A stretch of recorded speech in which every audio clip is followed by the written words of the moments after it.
누군가 여러분에게 화를 낼 때 여러분은 어떻게 대응하시나요? 세상에는 두 부류의 사람이 있습니다. 화를 다스리는 사람과 화에 끌려다니는 사람입니다. 당신 앞에서 목소리를 높이고 얼굴이 붉어지도록 흥분하며 당신을 몰아붙이는 사람이 있지요. 그럴 때 우리는 본능적으로 반응하게 됩니다. 왜 나한테 이래요? 당신도 똑같잖아요. 하고 말이죠. 하지만 그 한마디는 불길에 기름을 붓는 것과 같습니다. 결국 감정의 전쟁터가 열리고 맙니다. 그런데 이상하지요. 화를 낸 사람보다 그 화에 반응한 사람이 더 지쳐합니다. 나중엔 내가 왜 저 사람 수준에 맞춰 싸웠지? 하고 후회하게 되지요. 오늘은 화내는 사람에게 현명하게 대처하여 화내지 않고도 상대를 이기는 방법에 대해 이야기 나누려 합니다. 철학자 스피노자는 이렇게 말했습니다. 감정에 휘둘리는 자는 타인의 노예다. 화를 낸 사람은 이미 자신을 잃은 상태입니다. 그 순간 그는 자신의 감정에 지배당하고 있습니다. 그런데 그 화에 당신이 반응하는 순간 당신 또한 그 노예의 사슬에 묶이게 되는 것입니다.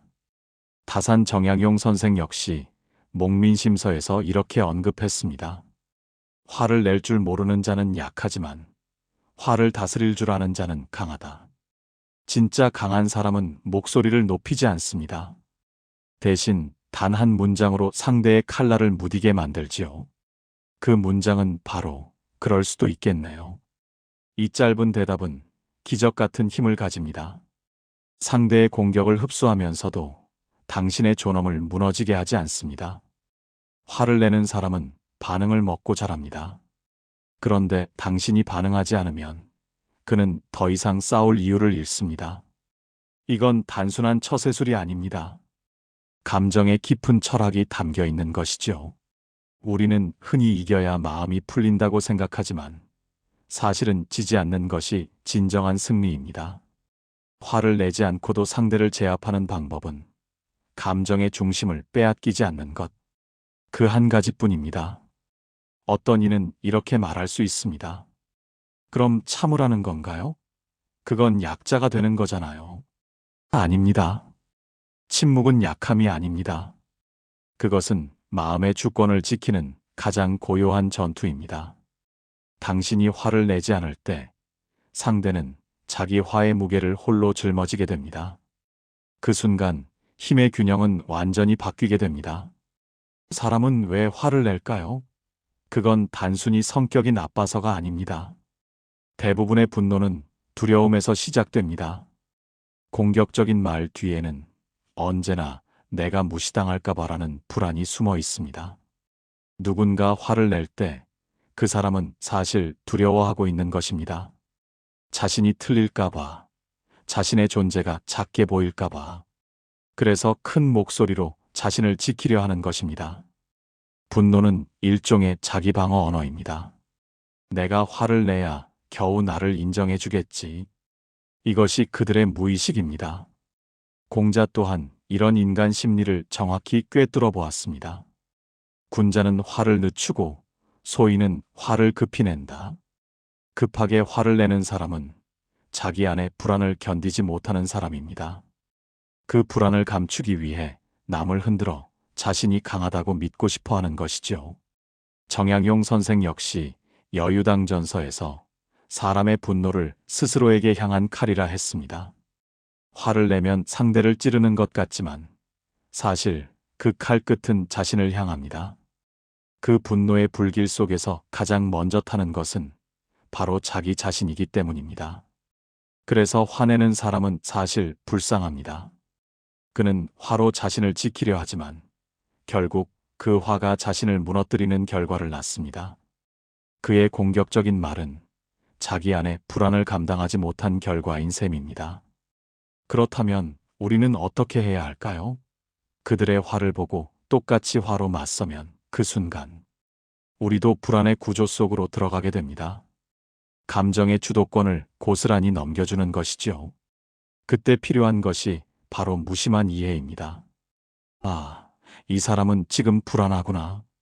이렇게 마음속으로 바라보면 상대의 말이 칼날처럼 느껴지지 않습니다. 이해는 용납이 아닙니다. 이해는 무기 해제입니다.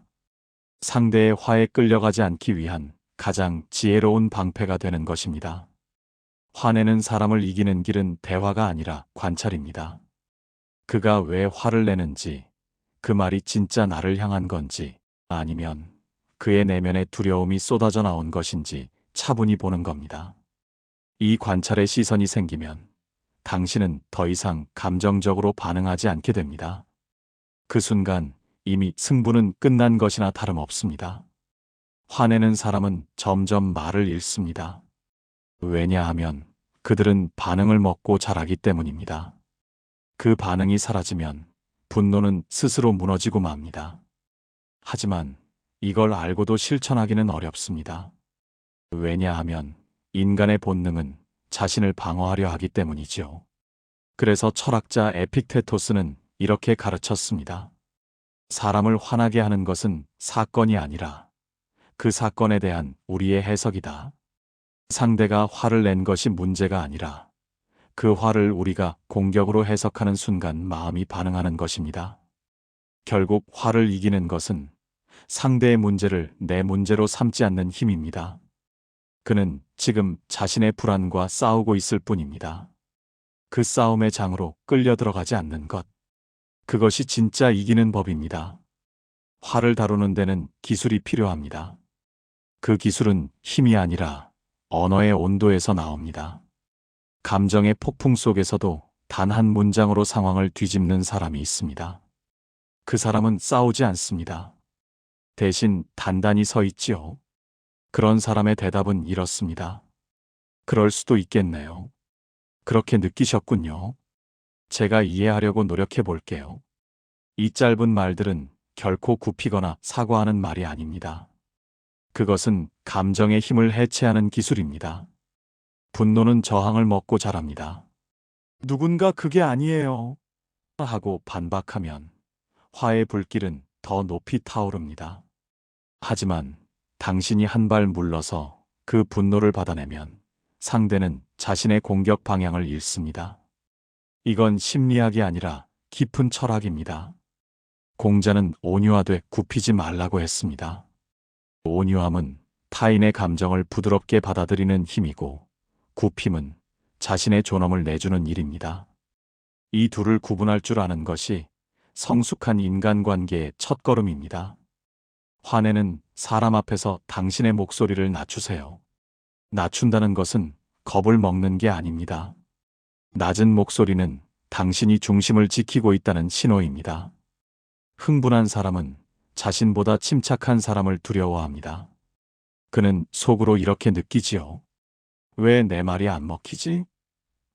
그 순간 이미 그 사람의 화는 힘을 잃습니다. 만약 상대가 계속 몰아붙인다면 이렇게 말해보세요. 말씀하신 부분 이해는 됩니다. 다만 지금은 서로 진정된 후에 이야기하는 게 좋겠습니다. 이 말은 단호하면서도 공격적이지 않습니다. 그 속에는 두 가지 철학이 들어 있습니다. 이해의 여지를 남김과 동시에 명확한 경계를 제시하는 것이죠. 상대의 감정을 무시하지 않으면서도 자신의 존엄을 지켜내는 태도. 이것이 바로 무심한 단호함입니다. 정약용 선생은 이런 태도를 이심이라 불렀습니다. 마음으로 마음을 이긴다는 뜻이죠. 그는 권력의 부당한 꾸짖음 속에서도 결코 언성을 높이지 않았습니다. 그의 침묵은 복종이 아니라 스스로의 마음을 지키는 무심한 결단이었습니다.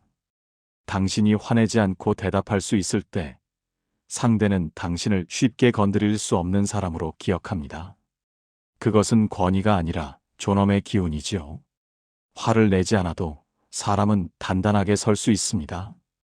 그러나 이 평정은 하루아침에 생기지 않습니다. 그것은 꾸준한 훈련을 통해 얻어지는 것입니다. 감정이 올라올 때마다 지금 내 안에서 일어나는 것은 내 것인가? 상대의 것인가? 스스로에게 묻는 습관이 필요합니다. 이 질문 하나가 당신을 감정의 파도에서 건져줍니다. 사람을 이긴다는 것은 목소리를 높이는 일이 아닙니다. 당신의 평정을 무너뜨리지 않는 것. 그것이 진짜 이김입니다. 첫째, 가족 안에서의 분노입니다. 가장 가까운 사람일수록 우리는 더 쉽게 화를 냅니다. 서로의 사정을 너무 잘 아니까 그만큼 상처 주는 말도 정확히 꽂히지요. 어느 아버지가 있었습니다. 퇴근 후 집에 돌아오면 사소한 일에도 짜증을 터뜨렸습니다. 식탁에 반찬이 마음에 들지 않아도 아이들이 떠들어도 조용히 좀 해 하고 고함을 질렀습니다. 그때 아내가 늘 했던 대답이 있었습니다. 당신 많이 힘들었나 봐요. 그 한마디에 남편은 말문이 막혔습니다. 자신이 낸 화가 부끄러워졌던 것입니다. 분노에는 항상 인정받고 싶은 마음이 숨어 있습니다.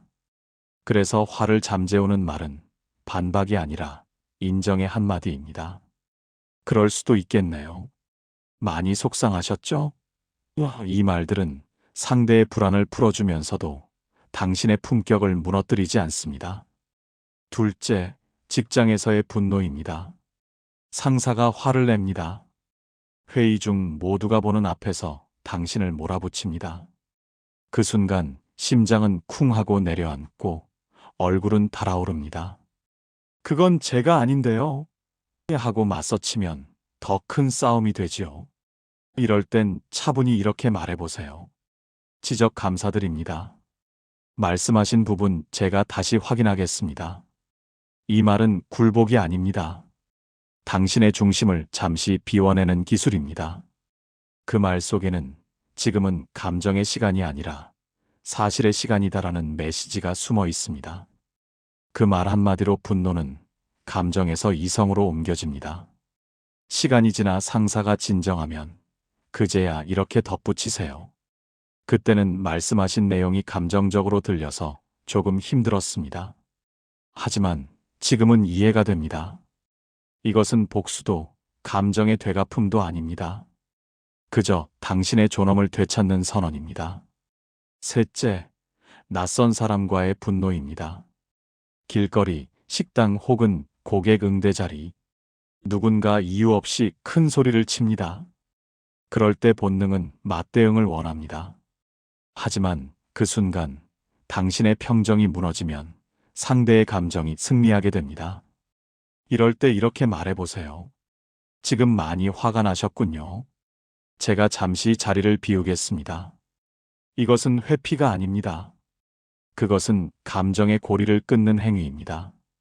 화의 에너지는 서로의 반응이 만나야 커집니다. 당신이 반응하지 않으면 그 불은 스스로 꺼지게 됩니다. 정약용 선생은 의를 이렇게 정의했습니다. 말과 행실을 바르게 함이 의다. 의로운 말은 결코 날카롭지 않습니다. 오히려 부드럽습니다. 그 부드러움 속에 흔들리지 않는 중심이 있기 때문입니다. 화를 다스린다는 것은 상대를 제압하는 것이 아니라 자신의 중심을 잃지 않는 것. 그것이 곧 의로운 힘입니다. 이 세 장면에서 공통된 원리가 있습니다. 모두 감정의 무게를 상대에게 돌려주는 것입니다. 당신이 그 무게를 짊어지지 않으면 그들은 결국 스스로의 화와 마주하게 됩니다. 그것이 화를 이기는 가장 품격 있는 방식입니다. 사람은 모두 자신을 증명하려 합니다. 목소리를 높이는 것도, 감정을 드러내는 것도 결국은 내가 옳다는 것을 보여주기 위해서입니다. 하지만 침착한 사람은 알고 있습니다. 진짜 옳음은 말로 드러나는 게 아니라 태도에서 드러난다는 것을요. 침착함은 세상에서 가장 강한 설득입니다. 감정의 폭풍 속에서도 흔들리지 않는 사람을 보면 사람들은 본능적으로 느낍니다. 저 사람은 다르다. 그 평정은 권력이 아니라 깊이에서 나오는 품격입니다. 정약용 선생은 이렇게 말했습니다. 분노는 잠시의 쾌락이나 평정은 영혼의 이익이다. 화를 내면 즉시 통쾌함을 얻지만 그 대가는 깊은 후회입니다. 반면 참는 사람은 순간 괴롭지만 나중에 마음의 평화를 얻습니다. 그 평화가 쌓이면 그 사람의 존재에는 무게가 생깁니다. 우리가 흔히 존경하는 사람들의 공통점이 있습니다. 그들은 쉽게 동요하지 않습니다. 억울한 말을 들어도 미소 짓고 모욕을 당해도 잠시 눈을 감습니다. 그 순간의 침묵은 겁이 아니라 내면의 통제입니다. 그 통제가 쌓이면 그 사람은 더 이상 감정의 노예가 아닙니다. 자신의 주인이 되는 것이죠. 침착함은 세상을 바꾸는 힘이기도 합니다. 분노로 반응하는 세상 속에서 한 사람이 평정을 지키면 그 주위의 공기가 달라집니다. 회의실의 긴장이 풀리고 가정의 언성이 찾아듭니다. 침착한 한 사람이 공동체 전체의 감정 온도를 낮추는 것입니다. 스피노자는 감정을 움직이는 힘이라 했습니다. 감정은 전염되고 따라 움직입니다. 누군가 화를 내면 그 자리에 있는 모두가 긴장합니다. 그런데 한 사람이 평정을 유지하면 그 침묵이 감정의 회로를 끊습니다. 이건 철학이 아니라 생리학입니다. 그 사람의 신경은 안정된 표정을 보면 자기도 모르게 진정되도록 설계되어 있습니다. 그래서 화내는 사람에게 차분한 목소리로 대응하는 것은 단순히 예의가 아니라 힘의 전략입니다. 감정의 무게 중심을 자신으로 끌어오는 기술이지요. 침착함은 결국 자기 확신에서 나옵니다. 나는 내 감정에 끌려가지 않는다. 그 믿음이 있을 때 다른 사람의 분노는 더 이상 위협이 되지 않습니다. 당신은 그저 그 사람의 화를 바라보며 마음속으로 이렇게 말할 수 있습니다. 그건 당신의 폭풍이지 나의 것이 아니다. 이 한 생각이 당신의 삶 전체를 바꿉니다. 누가 큰 소리를 쳐도 당신의 내면은 바위처럼 고요하게 서 있을 때 그 평정이 바로 이김의 증거입니다.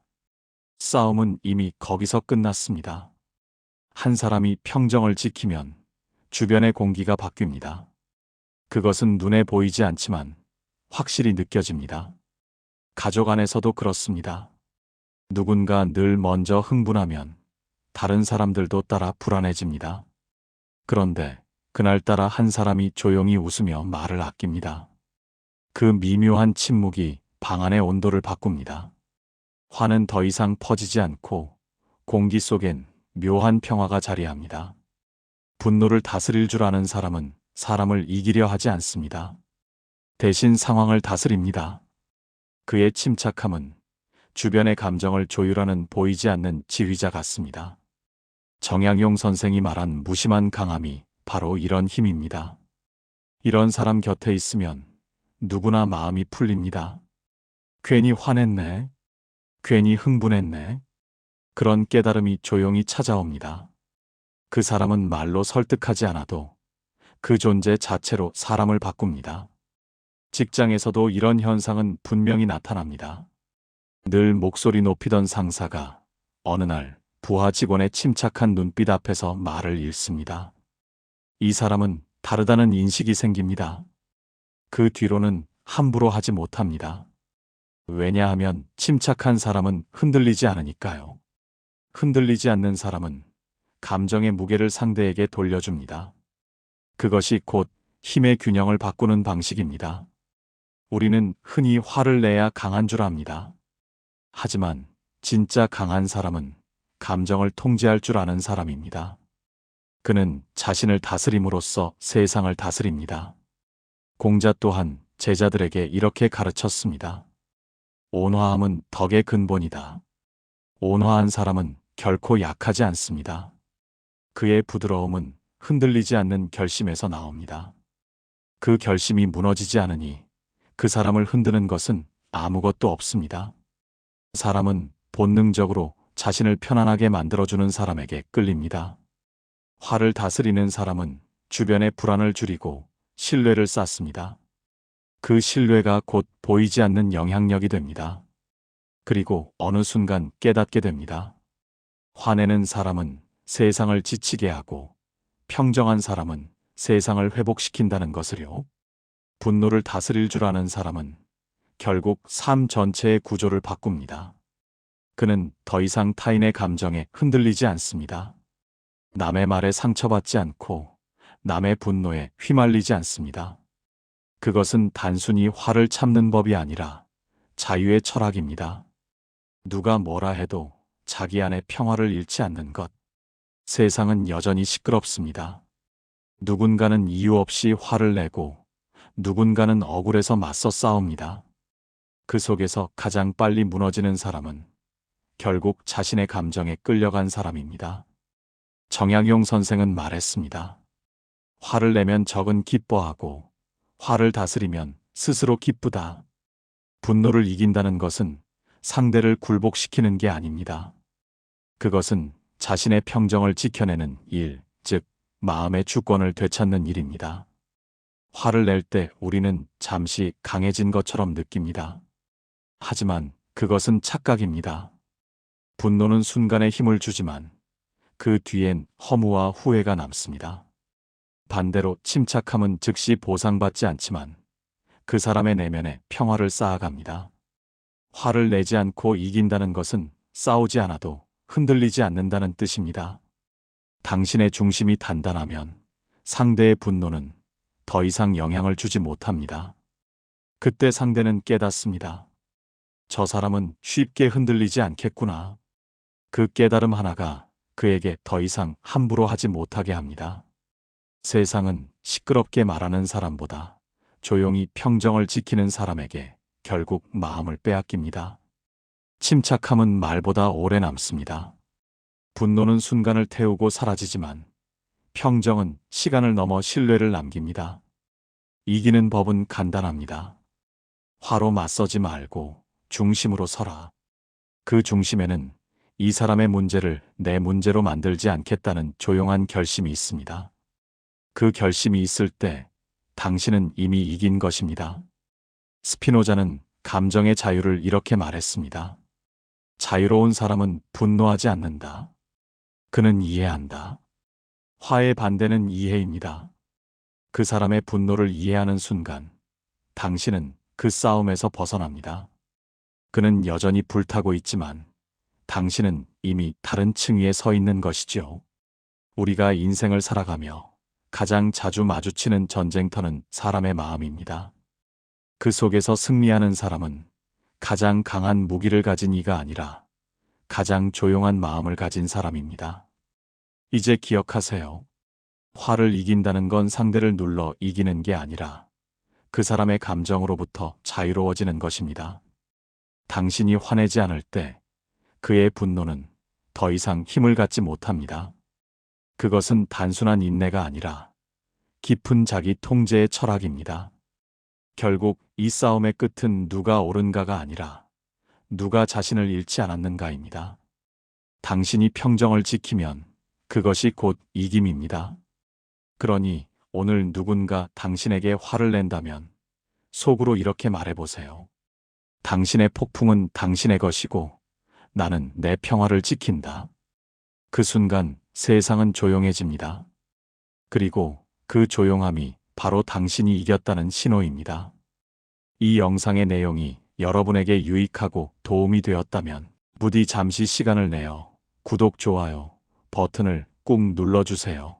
여러분의 소중한 의견이나 이 영상에 대한 생각 혹은 여러분만의 흔들리지 않는 삶에 대한 경험이나 노하우가 있다면 댓글로 자유롭게 공유해 주시면 감사하겠습니다. 여러분의 댓글 하나하나가 다른 많은 이들에게도 큰 영감과 용기가 될 수 있습니다. 여러분의 행복한 삶을 금빛 철학이 기원합니다.